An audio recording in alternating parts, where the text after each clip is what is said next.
Hi, I'm Kirsten Wood from Queen Anne High School. I'm an English teacher and principal teacher for Learning and Teaching.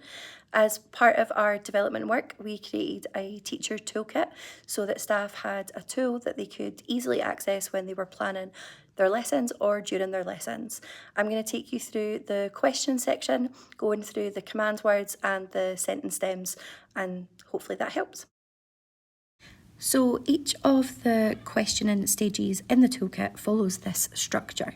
We have the stage that we're on, so in this case it's remember, a little blurb of what that looks like and what we're looking to do in this stage, some command words, and then some questions in the form of stems that you can then use, adapt, change when you are planning for your learners or when you are in the lesson as a guide.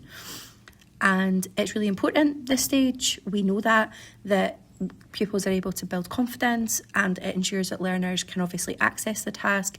By building this foundation, we allow children to really have a clear sort of understanding and pathway in their mind for their learning. But obviously, if we kind of stay here, their knowledge never gets stretched, their abilities never get stretched, and they never kind of move beyond that basic recall.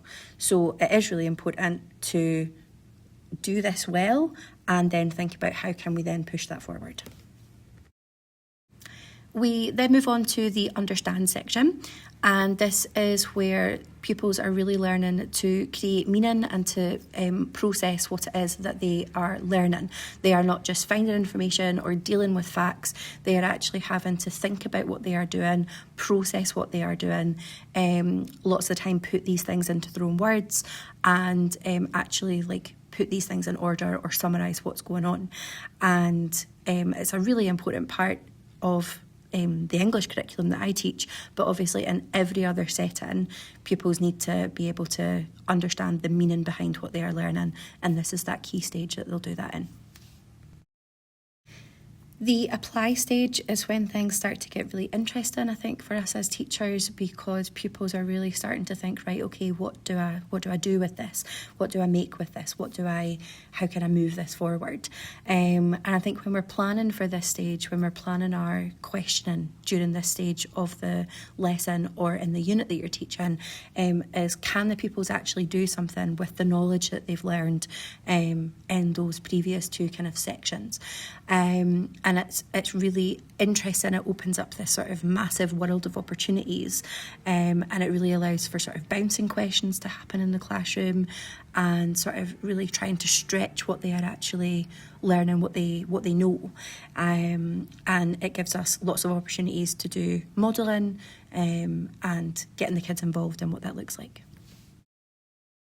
The analyse section is probably one of my most favourite places as an English teacher, and it's because we are actually getting into the nitty-gritty. We are breaking things down, we are trying to figure out what goes on in the different sections, how we connect things together, and obviously that's not just in an English context, that can be across all curricular areas. This is where the sort of beginnings of higher order thinking start to take place. It's where their depth of knowledge comes in. It's where their insight is really developed in terms of the text or the technique or the topic that they are actually doing. And this is the stage where I think kids start to spark and they get to show this is how they are connecting things and these ideas put together. By planning your evaluate questions ahead of time, you really allow learners to show you who they are, what they stand for, what they think, and how they are going to sort of defend those positions.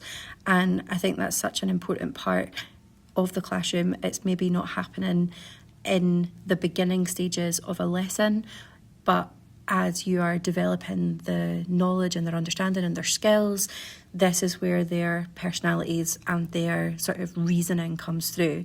And that's just amazing because we get to debate that and see what makes them think a certain way or have made connections that maybe we've not already.